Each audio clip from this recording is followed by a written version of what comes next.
Um recado para Rui Costa e Roger Machado. Quem está lutando contra uma legião que já vem manifestando opiniões contrárias, mesmo quando não são merecidas, tem que dar menos brecha do que foram dadas hoje, senão não vai conquistar. Não pode. Estamos aqui no canal Tricolaço para mais um vídeo para falar depois de Campeonato Brasileiro, depois de Vitória 2, São Paulo 0, resultado péssimo.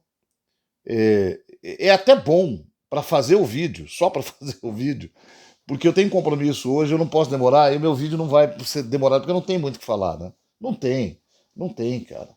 É, eu sou um eterno revoltado contra resultados negativos em dia que você está bem. Aí alguém vai vir aqui e vai dizer, pô, que jogo que você viu que tá bem? Claro que terminou mal, estou dizendo do começo do jogo. O São Paulo foi o time melhor em campo em boa parte do primeiro tempo, talvez o primeiro tempo todo, e perdeu. Começou o segundo tempo ainda melhor e se perdeu ao longo do tempo, e depois que perdeu um jogador expulso, acabou. Aí acabou a articulação, acabou a organização, acabou o planejamento, acabou tudo. Uma expulsão. Um time limitado, como é o São Paulo, e a gente tem que de novo voltar a lembrar sempre disso, e é limitado também na sua base. Para de achar que a base vai resolver tudo. A base pode ajudar, resolver não vai. Quando eu digo resolver é porque tem gente que fala assim, mas não joga o fulano, joga o Beltrano, achando que esses caras vão resolver problema. Eu acabei de ver na internet alguém falando que o Pedro Ferreira foi elogiado pelo Roger e que o Roger nem lembrou de colocá-lo. Ok, mas ele não vai resolver problema, cara. Hoje nós temos um problema para resolver. A base não resolve. E aí a base não é o Mike, porque o Mike é melhor, não é melhor que o Lucas Ramon. Aí a bronca é porque entrou o Cedric, mas você não planeja o jogo achando que o Lucas Ramon vai ser expulso. Não é normal ele ser.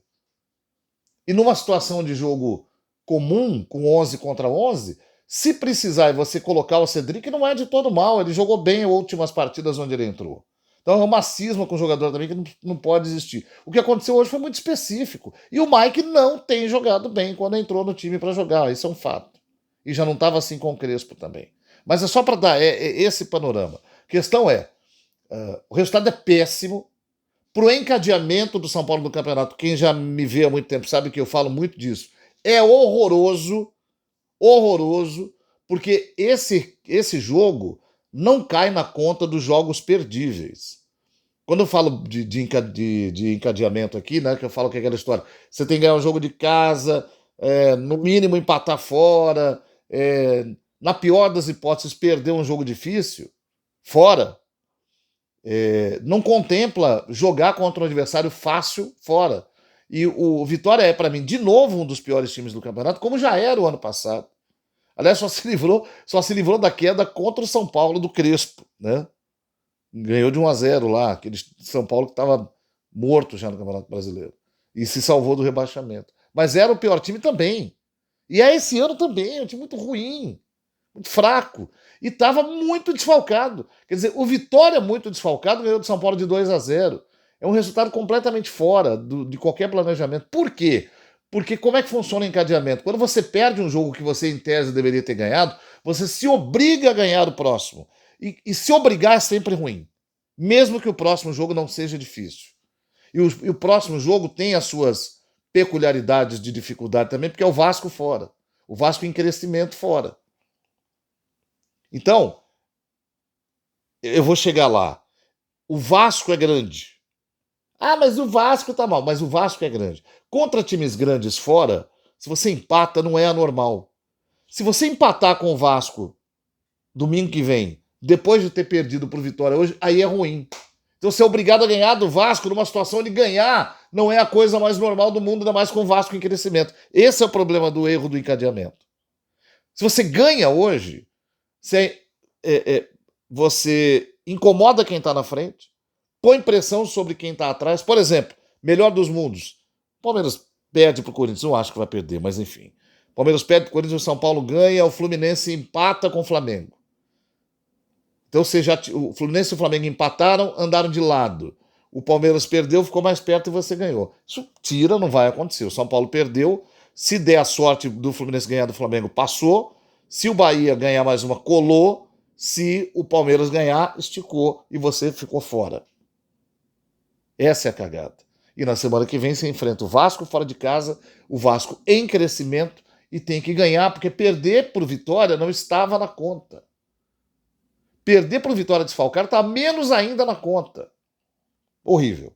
Horrível, não tem o que falar. Ainda mais quando você toma o primeiro gol jogando bem. Então o primeiro tempo de São Paulo era bom, mas eu reclamava do seguinte: falta ser incisivo. E aí, sem Caleri e sem Luciano, você realmente é menos incisivo.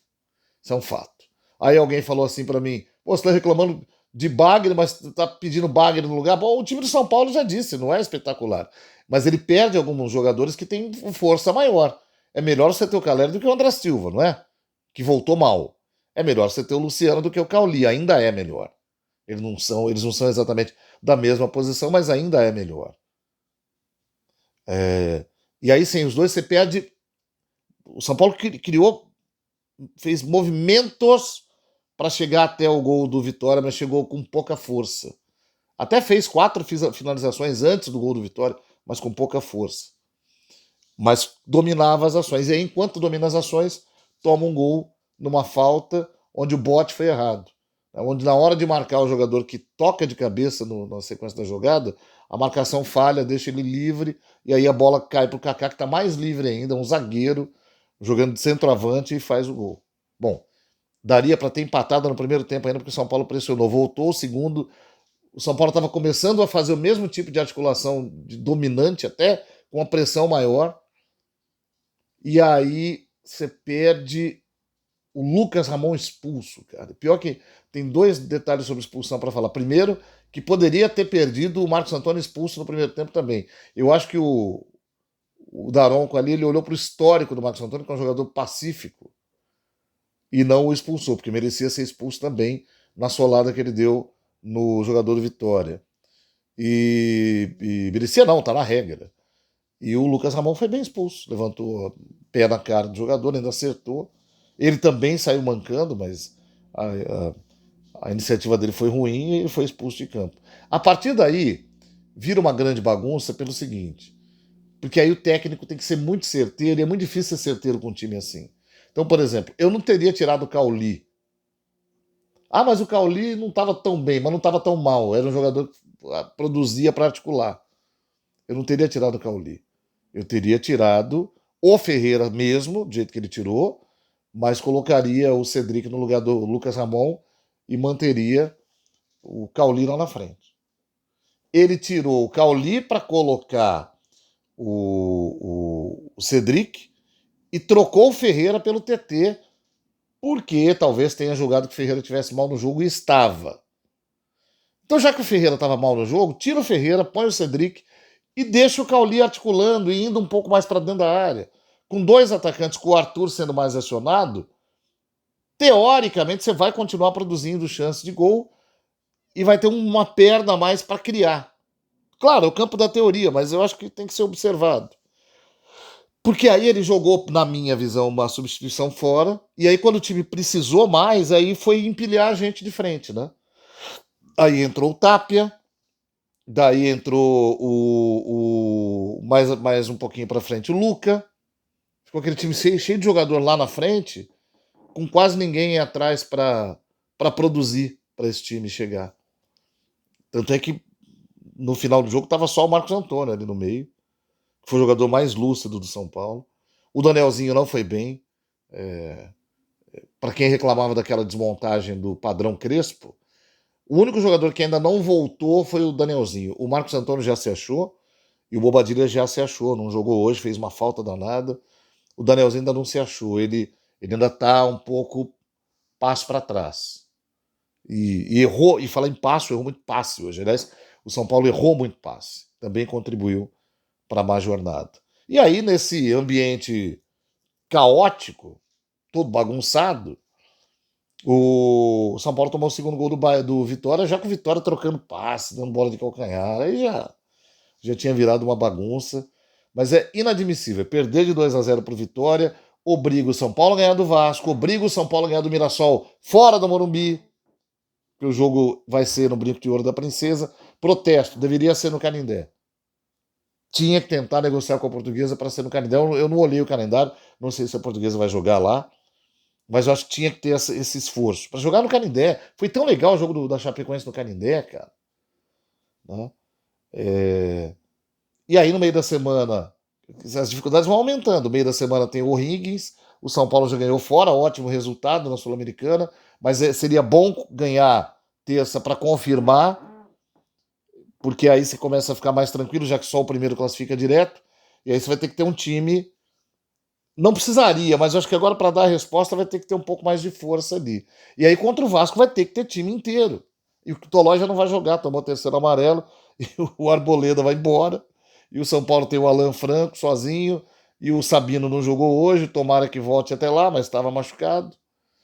É complicado, que era simples de resolver, que era o problema da defesa, que tinha um monte de opção, ficou difícil de resolver. Cara, por causa de um resultado, a gente pode ter entrado no mato. Lamentavelmente. Vamos lá. Notas. Olha, vou ser muito sincero. Houve pelo menos 3 momentos do jogo em que, se o Rafael não age, o São Paulo teria tomado gol. E se ele tivesse tomado esses gols, seria mais de 2-0, que já é um placar vergonhoso contra o Vitória. Então, o Rafael toma um nota 7,5 por isso. O Lucas Ramon fez um primeiro tempo ruim, melhorou no segundo, mas aí foi expulso. E foi expulso do tipo de jogada, sabe? Pé alto, cara. Dá nota 1 pra ele. Sabe? Não dá pra ser expulso assim. Como não é tão consciente, né? Eu acho que ele levantou sem perceber. Vai nota 1. Nota 1. Alan Franco, que joga melhor pela direita, foi mantido ali e foi bem em alguns desarmes, mas o São Paulo pecou na segunda bola, ele se ferrou por isso. Mas dou uma nota 7. Já o Tolói pelo lado esquerdo fica penso. E a partida do Tolói hoje, não só por isso, mas também por cansaço, foi ruim em relação aos outros jogos. Ele tinha ido bem nas outras 2 partidas. Hoje eu achei que ele estava cansadão, ainda foi se aventurar lá na frente depois. Nota 5. Enzo Dias, muito voluntarioso, errou demais nos cruzamentos hoje. Ele foi colocado numa situação de passagem várias vezes pelo Ferreira, onde ele poderia ter acertado o cruzamento e entrado na área, não fez. Nota 5,5. Danielzinho, como eu disse aqui, ele já foi melhor do que ele é hoje. O primeiro tempo foi só regular, melhorou no segundo e aí foi substituído. Nota 5. Marcos Antônio, esse foi do São Paulo, no jogo todo, o jogador mais lúcido, mais inteiro, mas sozinho não vai resolver o problema. Mesmo assim, vai levar uma nota 7. Cauli, brigaram comigo por causa do Cauli. Eu não disse que ele foi um craque, eu acho que ele se apresentou muito mais para o jogo hoje do que em outras vezes. Ok, não ajudou a resolver, passou a bola na frente dele na hora de fazer o gol de empate, não alcançou. Nota 5,5, mas com essa ressalva de que eu não acho que ele não foi uma tragédia. E saiu depois, porque na visão do Roger ele precisava ter gente para dentro da área do Vitória. Arthur, foi um mau jogo do Arthur. Se comparado com as outras 2 partidas, faltou lucidez. Velocidade tinha, foi pouco acionado, estava muito marcado e usou pouco aqueles recursos que ele tem de inteligência, de cortar para dentro para bater no gol ou para armar a jogada. Ele ou não bateu ou armou mal. Nota 5,5. O André Silva, de novo, muito ausente da partida. Um ou outro pivô um pouco mais interessante hoje. Não conseguiu monopolizar a atenção da defesa, mesmo sendo um centroavante. Eu acho que para o próximo jogo o Tapia tem que começar jogando se não tiver o Caleri. Nota 4 para o André. Ferreira também fez jogos melhores, estava muito marcado, foi mais inteligente em procurar abrir espaço para a passagem do Enzo, mas só que as suas conclusões ali pelo meio eram ruins. Nota 5,5 para ele também. Entraram Cedric Soares, que de novo, vou ser muito sincero, para mim não comprometeu. Teve uma jogada mal feita por ele, que ele armou um contra-ataque por Vitória, mas eu não vi ele participando negativamente, por exemplo, na construção do gol do Vitória. Quando teve que ir para frente foi. Ele é um jogador muito padrão. Ele não é um craque. Ele compromete quando ele não está no melhor da sua forma, do seu comprometimento, mas isso ele normalmente tem. Eu vou dar uma nota 5 para ele, não foi grande coisa, mas eu acho que não foi mal, não. Entrou o TT, que eu acho que hoje também ele já teve, mas é uma fogueira, né? Sobrou para ele ficar ciscando ali de um lado para o outro, um pouco efetivo. Nota 4. Entrou o Wendel. A ideia do Roger era ter um ala, alguém que fizesse companhia para o TT e chegasse mais no fundo, mas ele não conseguiu fazer isso. Nota 4. Entrou o Luca, que, olha, entrou com 30 minutos, dava para tentar alguma coisa. Foi muito pouco, 4 para ele também. E entrou o Tapia, muito enrolado, mas eu compreendo. O Tapia é estabanado, o Tapia precisa começar jogando como centroavante, é onde ele rende. O Tapia precisa começar jogando como centroavante quando não tem o Caleri. Fora disso, aproveita-se pouco. Nota 4 também. E o Roger, que teve, para um time muito desfalcado, ideias interessantes na montagem, ele apanhou muito da expulsão do Lucas Ramon. Ele não conseguiu sair dali. Vou dar uma nota 4 para ele. Escolhas bem discutíveis. Péssimo resultado. Péssimo, péssimo. Estou bem irritado com esse resultado. Valeu, gente.